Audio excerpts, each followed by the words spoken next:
ये डी नाम से कौन है?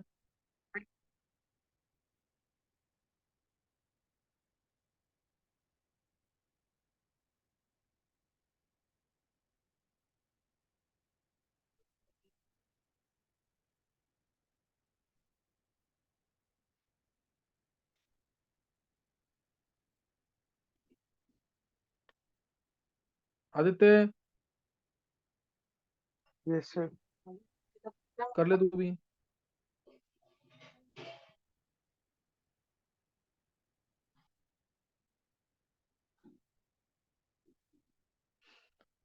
चलो, अब जो है बहुत ही इंपॉर्टेंट क्लास है, बहुत इंपॉर्टेंट। इसको बहुत ध्यान से सुनना, बहुत ध्यान ध्यान से करना। अच्छे क्वेश्चंस में काउंट होंगे, से ना अच्छे क्वेश्चंस में काउंट होगा। मेंस के लिए भी इंपॉर्टेंट है काफी, और नीट में तो बहुत सिंपल सी चीज आएगी। अगर मैं बोलूंगा एस्टर हाइड्रोलिसिस में मैकेनिज्म कौन सा है, तो एस्टर हाइड्रोलिसिस के लिए टोटल 8 मैकेनिज्म डिफाइंड होते हैं। कैसे, वो मैं भी तुम्हें बताऊंगा। पहले थोड़ा सा बोर्ड लेवल के लिए भी सुन लेंगे।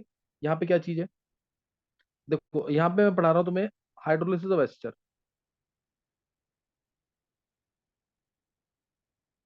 सही ना, hydrolysis of ester.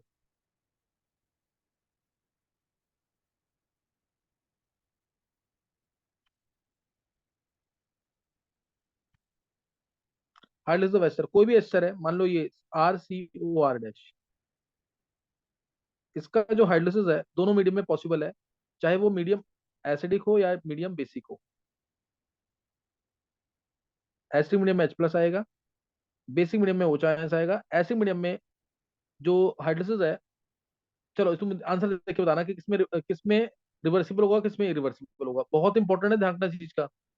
Esterification reaction का जस्ट ऑपोजिट है ये। इसकी बात बताऊंगा तुम्हें, एस्टरिफिकेशन रिएक्शन। एस्टरिफिकेशन रिएक्शन के जस्ट ऑपोजिट है ये। इसमें बना RCOOH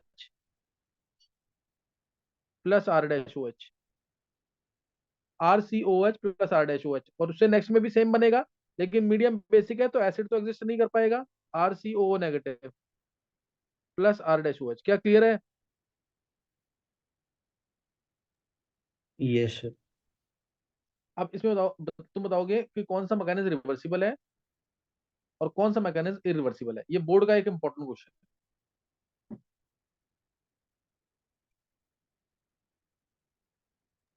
H+ के साथ रिवर्सिबल हुए जाए, के साथ है। रिवर्सिबल। रीजन, रीजन दे। सर जो मेन स्टेरिफिकेशन होता है उसमें H+ ही तो डालते हैं, उसमें फिर से रिवर्ट बैक कर जाएगी फिर। तो ऐसे सोच रहा है तो रीजन क्या देगा? अगर रीजन देना, ये तो तू कुछ मतलब कि जैसे कॉन्ट्राडिक्टरी टाइप का आंसर दे।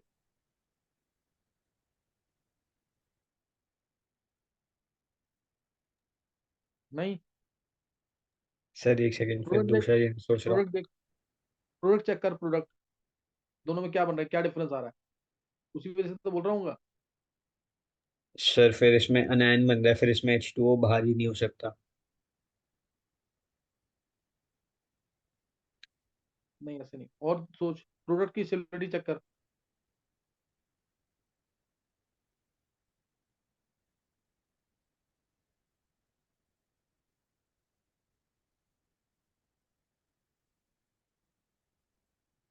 हाँ सर, फिर तो रेजोनेंस स्टेबल है कि वो तो क्यों रिवर्ट बैक करेगी।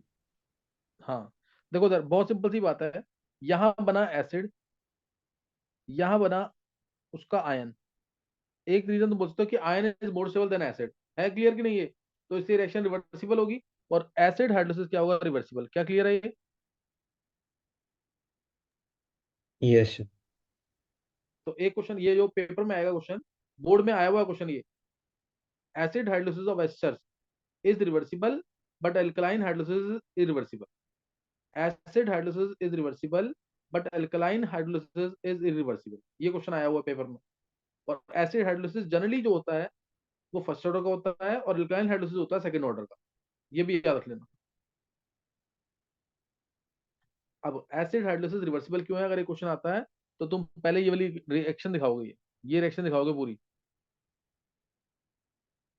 अल्कलाइन हाइड्रोलिसिस इरिवर्सिबल क्यों होता है, फिर ये रिएक्शन दिखाओगे, फिर ये रिएक्शन दिखाओगे। अब फिर उसके बाद लिखोगे, since anion is more stable, anion जो बना इट इज मोर, या it is much better resonance stabilise. Equivalent structure बनेंगे ना इसमें। जबकि एसिड में इक्विवेलेंट स्ट्रक्चर नहीं बनेंगे, पॉजिटिव नेगेटिव का सेपरेशन होगा। ये दिखाना है प्रॉपर, तो पूरे मार्क्स मिलेंगे। समझ आ रही बात कि नहीं है? anion formed in alkaline hydrolysis is alkaline anion formed in alkaline hydrolysis is much better resonance stabilized than acid formed in acidic hydrolysis। क्या क्लियर है ये? Yes sir. नोट करते रहना, पेपर में आंसर ऐसे लिखे आना है। इसलिए अल्कलाइन हाइड्रोलिसिस है इरिवर्सिबल और एसिडिक हाइड्रोलिसिस है रिवर्सिबल। नोट करते रहना हर एक चीज। ये मैं हटा रहा हूँ यहाँ से। सही ना? एक तो ये बात ध्यान रखना, और एक सेकंड ऑर्डर बोला अल्कलाइन हाइड्रोलिसिस होता है, फर्स्ट ऑर्डर होता है एसिडिक हाइड्रोलिसिस। जनरली ऐसा होता है, लेकिन ऐसा कोई कंपल्शन नहीं, कोई भी किसी भी ऑर्डर का हो सकता है। तो ये तो मैं बता दिया। और एक क्वेश्चन और था इसमें। और इसमें ये क्वेश्चन था, मैकेनिज्म तो है ही इसके। एक तो ऐसे ही बता सकते हो। देखो अभी ये एसिड बेस रिएक्शन है ना, ये वाली, ये एसिड बेस रिएक्शन है। ऊपर जो है ये ज्यादा इलेक्ट्रोफिलिक होगा कि ये ज्यादा इलेक्ट्रोफिलिक होगा? तभी तो अल्कोहल का ओ अटैक कर पाएगा, ये इलेक्ट्रॉन लेगा। तो इसके कारण में पॉजिटिव ज्यादा है कि इसके कारण में पॉजिटिव ज्यादा है? कौन सा ज्यादा इलेक्ट्रोफिलिक है? सर ऊपर वाला। हाँ, तो ज्यादा इलेक्ट्रोफिलिक है तो अल्कोहल इलेक्ट्रॉन देगा। क्या ये नीचे इलेक्ट्रोफिलिक है? सर कम इलेक्ट्रोफिलिक है। बहुत ही कम इलेक्ट्रोफिलिक है ये तो, है ना, रेजोनेंस स्टेबलाइज्ड है। तो इसलिए इसमें रिएक्शन रिवर्ट बैक नहीं कर पाएगी। समझ गया कि नहीं? यस। इसीलिए एसिडिफिकेशन रिएक्शन हम सिर्फ एसिडिक मीडियम में स्टडी करते हैं। एसिडिफिकेशन रिएक्शन जो है हम सिर्फ एसिडिक मीडियम में स्टडी करते हैं, नॉट इन बेसिक मीडियम। क्या क्लियर है? Yes sir. ये ध्यान रखना, बहुत इंपॉर्टेंट चीज बता रहा हूँ मैं आपको। अब जो नेक्स्ट टॉपिक है इसके अंदर, एक चीज और नोट करेंगे, बहुत इंपॉर्टेंट चीज है वो भी। जो अल्कलाइन हाइड्रोलिसिस है ना एस्टर का, जो अल्कलाइन हाइड्रोलिसिस है एस्टर का, इसको हम सपोनिफिकेशन भी कहते हैं। डेफिनेशन नोट कर लेना। Alkaline hydrolysis of ester is also called as saponification. जो अल्कलाइन हाइड्रोलिसिस है एस्टर का, it is also known as saponification.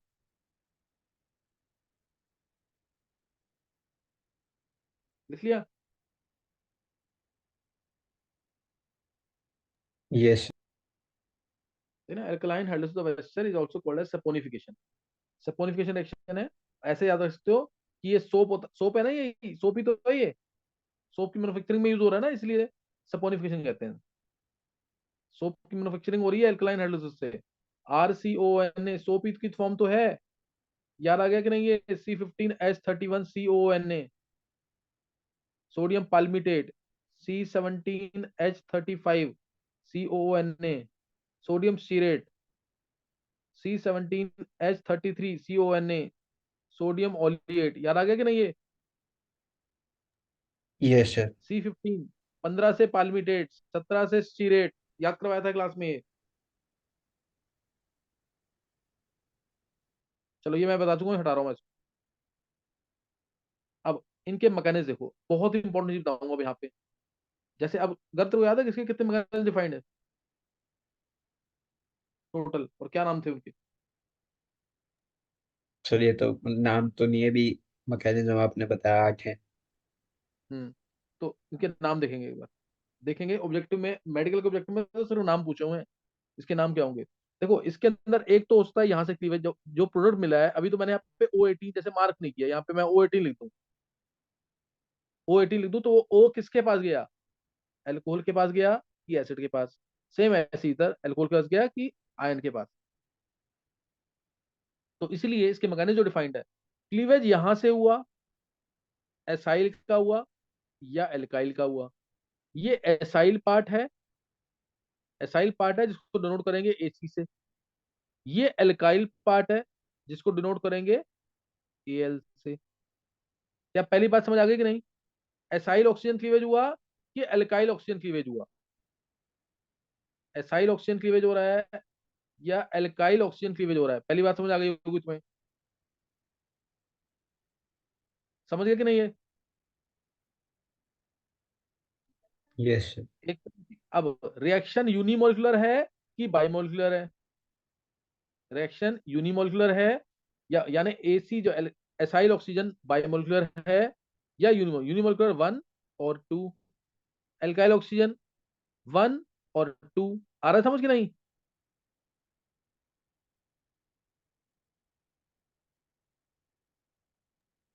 Sir ये वाला रिपीट करने एक बार। मैंने बोला ये एसाइल ऑक्सीजन क्लीवेज है या एल्काइल ऑक्सीजन क्लीवेज है? एल्काइल ऑक्सीजन यानी यहाँ पे क्लीवेज हो रहा है, एसाइल ऑक्सीजन यानी यहाँ से क्लीवेज हो रहा है। समझ आ रही बात कि नहीं है? यहाँ पे क्लीवेज हो रहा है, यहाँ पे या यहाँ पे क्लीवेज हो रहा है। और रिएक्शन यूनिमोलिकुलर है कि बाइमोलिकुलर है? रिएक्शन यूनिमोलिकुलर है कि बाइमोलिकुलर है? तो एसाइल के साथ यूनिमोलिकुलर भी आ सकता है, एसाइल के साथ बाइमोलिकुलर भी आ सकता है, एल्काइल के साथ यूनिमोलिकुलर भी आ सकता है, एल्काइल के साथ बाइमोलिकुलर भी आ सकता है।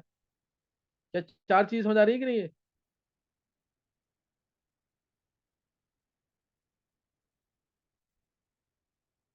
Yes sir.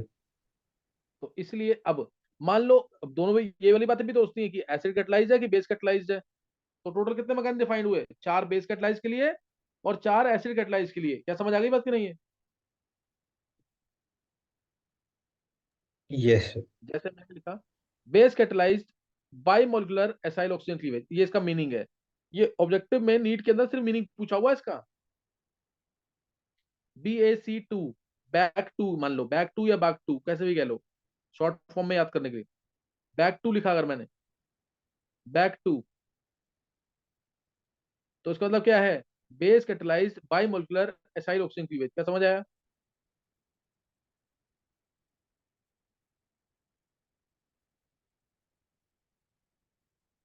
Base catalysed bimolecular acyl oxygen cleavage. नहीं समझ आया? आ गया sir. Base catalysed bimolecular acyl oxygen cleavage.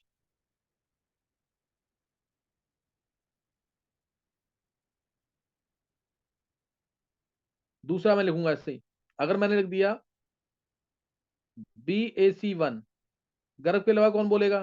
क्या मीनिंग होगा इसका?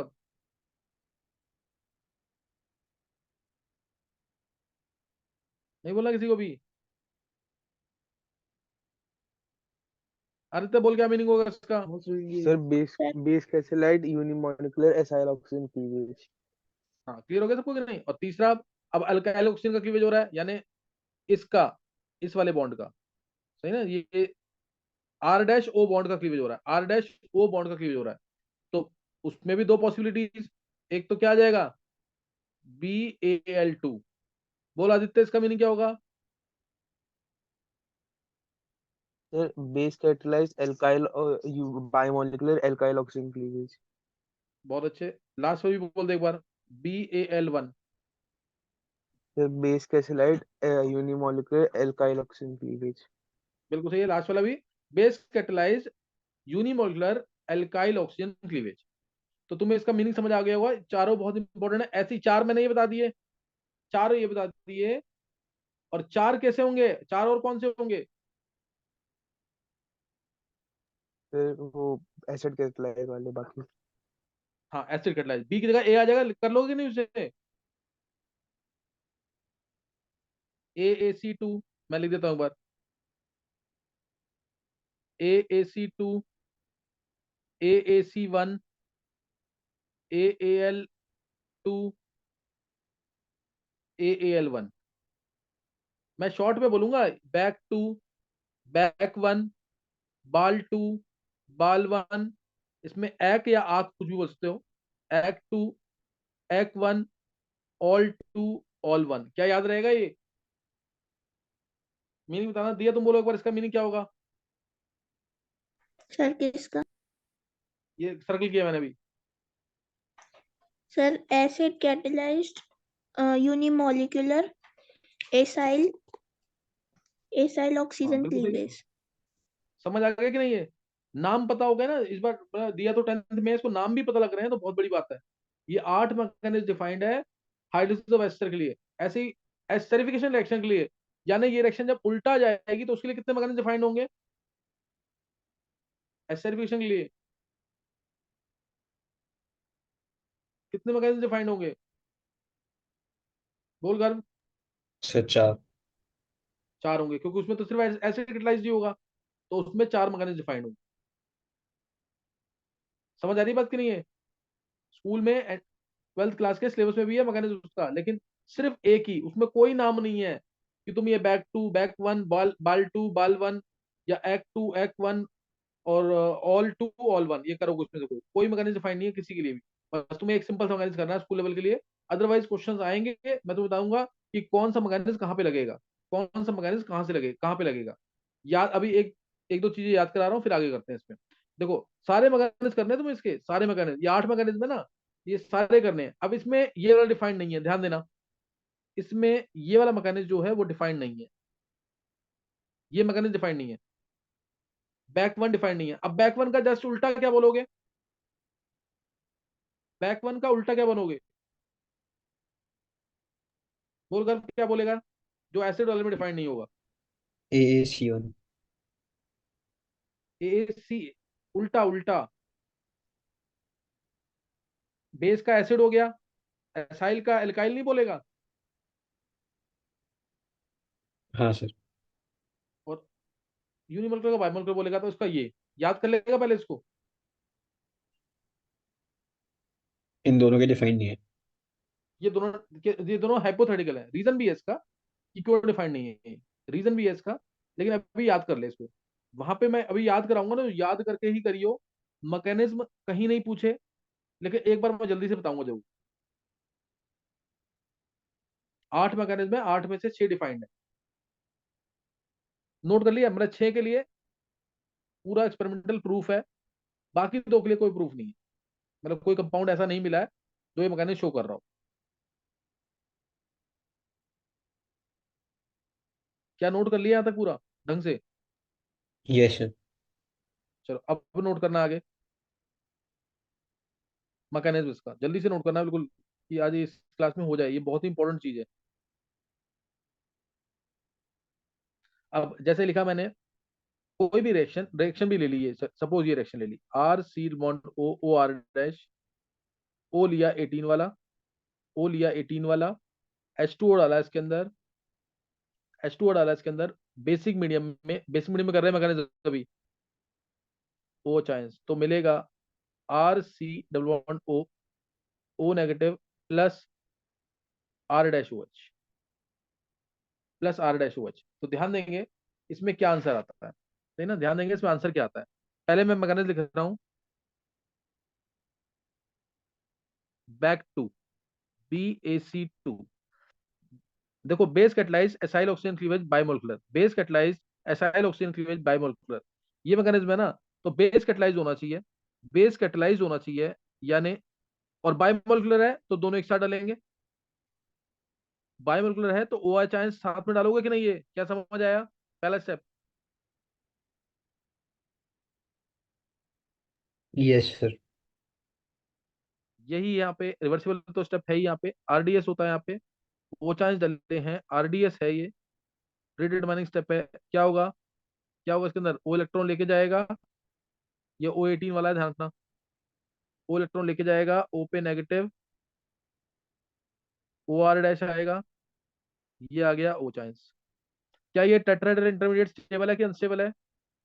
क्या ये टेट्राहेड्रल कॉम्प्लेक्स, जहां पे टेट्राहेड्रल कॉम्प्लेक्स बन रहा है वही आरडीएस होता है। क्या स्टेबल है अनस्टेबल है? सर अनस्टेबल है। अनस्टेबल है ये, तुम्हें दिख रहा है, लोन पेयर है इस पे तो ये अनस्टेबल है, अनस्टेबल है। तो किसको निकाल देगा बाहर?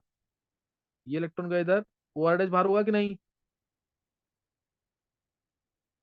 Yes sir.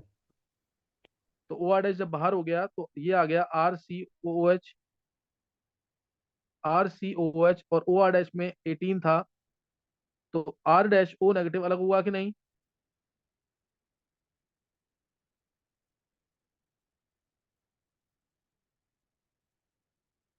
हो गया अलग कि नहीं? Yes sir. अब उसके बाद एसिड बेस रिएक्शन होकर क्या दे देगा? ये तो पूरे रिवर्सिबल जाएगा, और इरिवर्सिबल जाएगा ये। नेगेटिव, और ये आर डैश ओ माइनस वाला 18 ही था ना, तो plus R dash O H. क्या समझ आया? एल्कोहल के पास गया O18, क्लियर हुआ कि नहीं ये? Yes sir.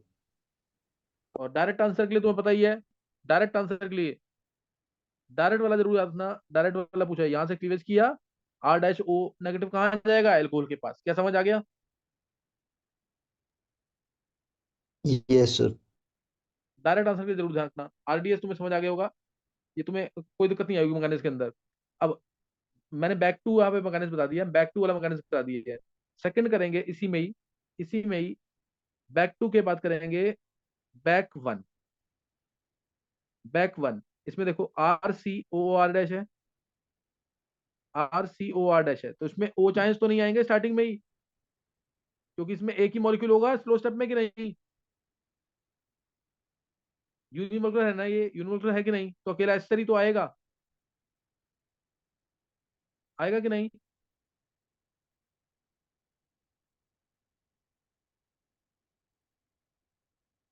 गर्व। Yes sir. और अब यहाँ आरडीएस में डायरेक्ट ये O18 वाला बॉन्ड टूटेगा कि नहीं? एसाइल ऑक्सीजन क्लीवेज है, ये डायरेक्ट टूटेगा कि नहीं?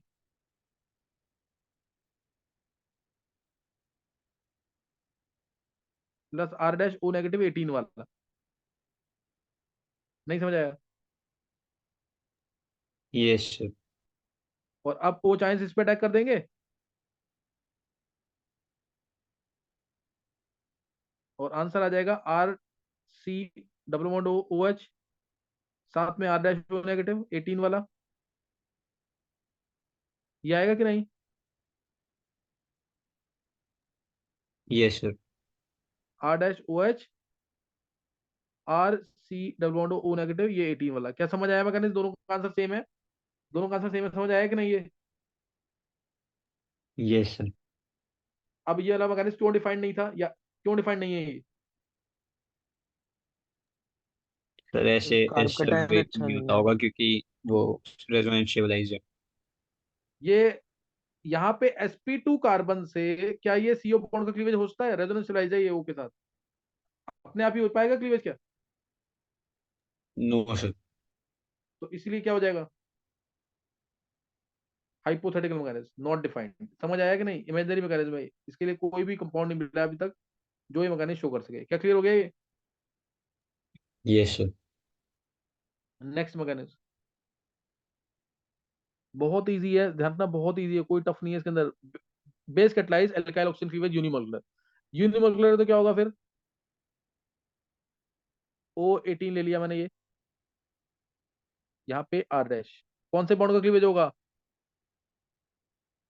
Are alkyl. एक ही डैश मॉलिक्यूल वाला। लेंगे। हाँ, यहाँ से इलेक्ट्रॉन लेके जाएगा, इधर देगा कि नहीं ये?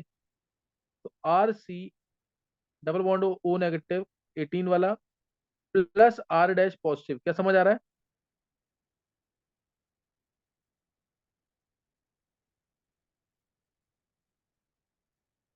क्या समझ आया ये?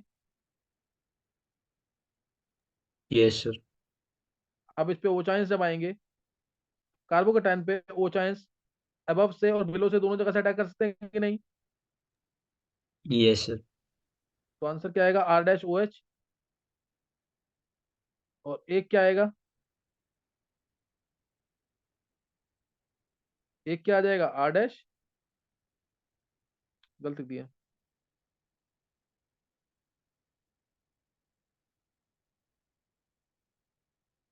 Are dash O H. एक मिनट में समझ आया कि नहीं है? और साथ में आर सी ओ नेगेटिव 18 वाला तो आ ही रहा है। नहीं समझ आया मैकेनिज्म वाला? आ गया सर। फिर फोर्थ मैकेनिज्म क्या होगा? बाइल टू है ना?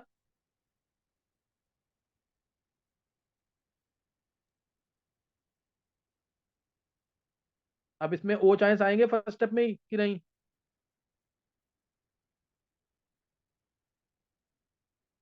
बोलो। Yes sir. O18 वाला है, डायरेक्ट ओ चांस दिखाओगे?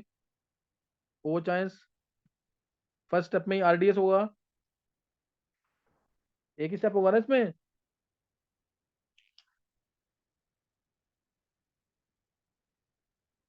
नहीं क्लियर? डायरेक्ट इसमें क्या होगा, एल्काइल ऑक्सीजन का क्लीवेज करना है, ये रहा एल्काइल ऑक्सीजन बॉन्ड, ये बॉन्ड का क्लीवेज, और OH आयंस इसको इलेक्ट्रॉन देंगे। और कहाँ पे देंगे इलेक्ट्रॉन? एंटी बॉन्डिंग, याद आया कि नहीं? Anti bonding sigma sigma star star. B में, याद है कि नहीं? है यस सर, सिग्मा तो बॉन्ड टूट रहा है मतलब तो उसके सर पीछे, SN2 से होगी। हाँ हाँ, टू है ना, ये रहा SN2 टाइप,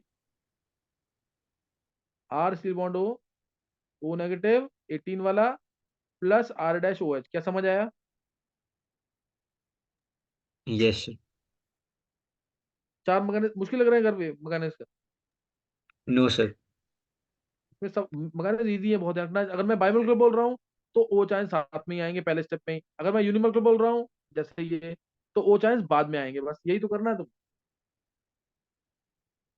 समझ आ गए मैकेनिज्म के नहीं? यस। अच्छा एक बार हैंड करना, देखते हैं कि बहुत, अगर तुम सो रहे हो तो बात अलग है। किस किस को समझ आ गया मैकेनिज्म ये वाला? चार।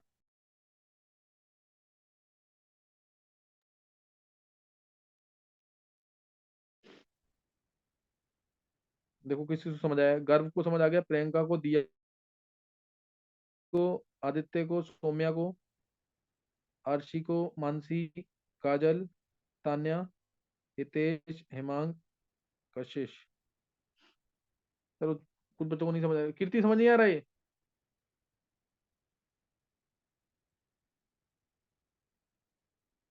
चलो कुछ नहीं था आ जाएगा समझ अभी।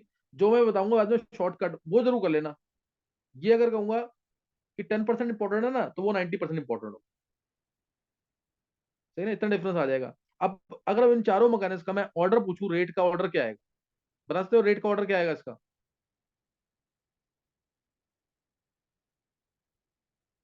इसके रेट का ऑर्डर क्या आएगा?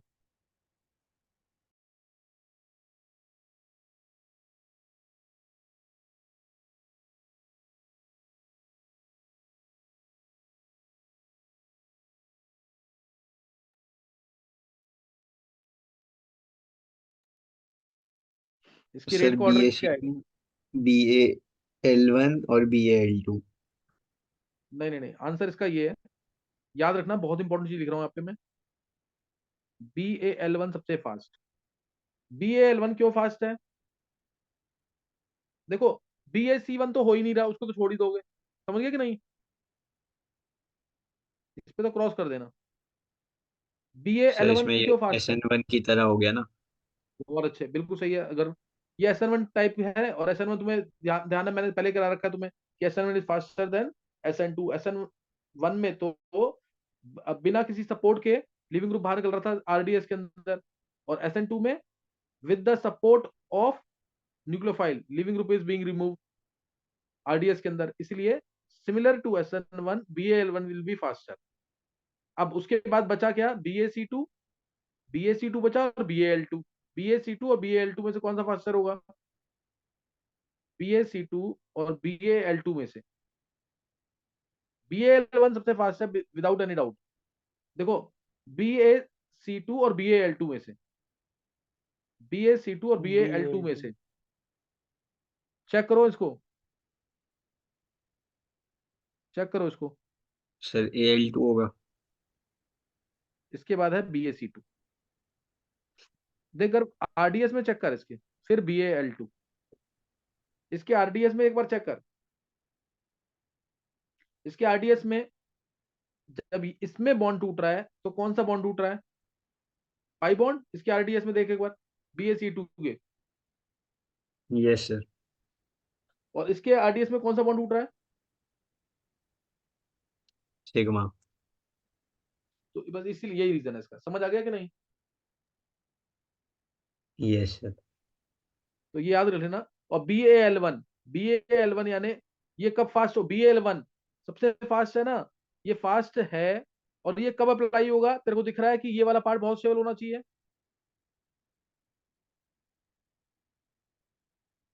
समझ गया कि नहीं? Yes sir. इसके लिए आर, इसके लिए होना चाहिए R' बल्कि। समझ गया कि नहीं? R' कैटायन स्टेबलाइजिंग होना चाहिए। R' should be cation stabilising. क्या समझ आ गई बात कि नहीं? Yes sir. और इसके लिए BaC2 के लिए क्या बोलेगा इसमें? BaC2 के लिए ये स्मॉल होना चाहिए, R स्मॉल होना चाहिए नहीं BaC2 के लिए? Yes sir. इसके लिए R जो है स्टार्टिंग वाला ये छोटा होना चाहिए, ताकि न्यूक्लियोफाइल इस पर आसानी से अटैक कर सके।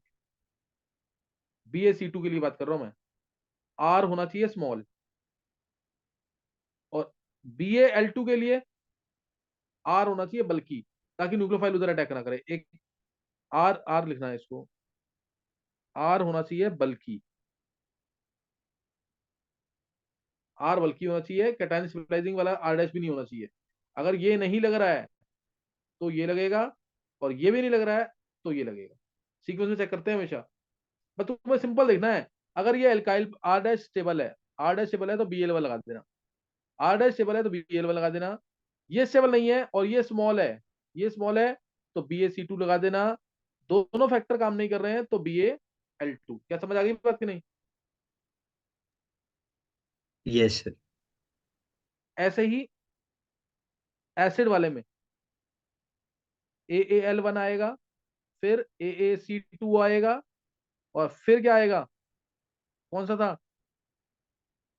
कौन सा आएगा इसके बाद? ये दोनों तो होते हैं, एक नहीं होता ना, कौन सा नहीं होता है? AaL2 नहीं होता। हाँ AL2 तो आएगा नहीं, तो क्या आ जाएगा यहाँ पे? AC1। हाँ AC1। क्या समझ आया? यही चीज चलेगा इसमें भी, सेम चीज देखनी है इसके अंदर भी। सेम रीजन इसके अंदर चल रहे हैं ये वाले, सेम रीजन बिल्कुल। ये जैसे समझ आ गया ना तो क्वेश्चन कर लेगा आसानी से। क्या समझ आ रही है बात की नहीं? अच्छा, मतलब जो कंडीशन ये वाली है, मतलब BaL1 के लिए वही AaL1 के लिए। हाँ हाँ हाँ, वही सेम कंडीशन है।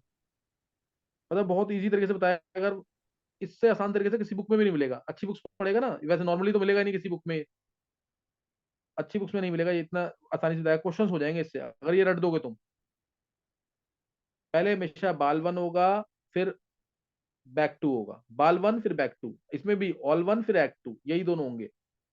थर्ड पे बस तुम्हें सोचना है, सेम फैक्टर लगेंगे, सेम फैक्टर जो बताया मैंने। आर क्या होना चाहिए, R' क्या होना चाहिए, ये रट दो बस, फिर क्वेश्चन हो जाएंगे। यही करना है, सिर्फ यही चीज करनी है, ये चीज करनी है। मैकेनिक्स की कोई नीड नहीं है, नहीं समझ आ रहा मत करो, इससे बहुत आसानी से आंसर निकलेंगे सारे। समझ आ रही बात की नहीं है? एसिड कैटलाइज वाले चार मैकेनिज्म बता दूं जल्दी से? सर वो तो मतलब उनकी अब जरूरत ही नहीं पड़ेगी। एसिड कैटलाइज की जरूरत इसलिए पड़ेगी कर, क्योंकि वही एसिड कैटलाइज वाले तो उसमें चलेंगे ना एस्टरिफिकेशन में, वही सेम तो नहीं चलेंगे। मतलब वो तो इसी की तरह सिमिलर हो जाएंगे ना। हाँ बिल्कुल सिमिलर है, बिल्कुल सिमिलर ही, बस इसमें H+ आएगा। और जैसे इसमें मैंने AaC2 था, AaC2 है तो RCOR' और H+ एक साथ आएंगे। इसमें ना H+ हाँ हर वो तो स्टेप में अटैक करता है। यूनिमॉलिक्यूलर बायोमॉलिक्यूलर देख के हो जाएगा। इनको हो जाएगा, लेकिन अब अगर इसमें ना ऑल वन जो है उसमें H+ आता है साथ में, तो ये मान ले कि H+ जो है ये एक्सेस में है, तो इसको इसलिए सर यूनिमॉलिक्यूलर वो माना तो हुआ है। समझा कि फिर नहीं? स्यूडो स्यूडो फर्स्ट ऑर्डर होती है ना वो। हाँ हाँ हाँ हाँ, सीडो फर्स्ट ऑर्डर है एसिड कैटलाइज तो। समझा कि नहीं ये? Yes sir. तो इसमें हर स्टेप में H+ अटैक करेगा ही पहले, और जब भी अटैक करेगा ना तो हमेशा कार्बन कार्बन पे अटैक करेगा, बस AaC1 को छोड़कर, AaC1 को छोड़ के। सही है? बता दूं मैकेनिक्स की नहीं अभी? सर बता दूं। चलो फिर एक एक काम करेंगे फिर, 10 मिनट के लिए रिजॉइन करना, फिर क्वेश्चन नेक्स्ट टाइम कराऊंगा। एसिड कैटलाइजर मैकेनिक्स करा रहा हूँ मैं फिर। सही है, 10 मिनट के लिए रिजॉइन करना, फिर एसिड कैटलाइजर मैकेनिक्स बताऊंगा मैं।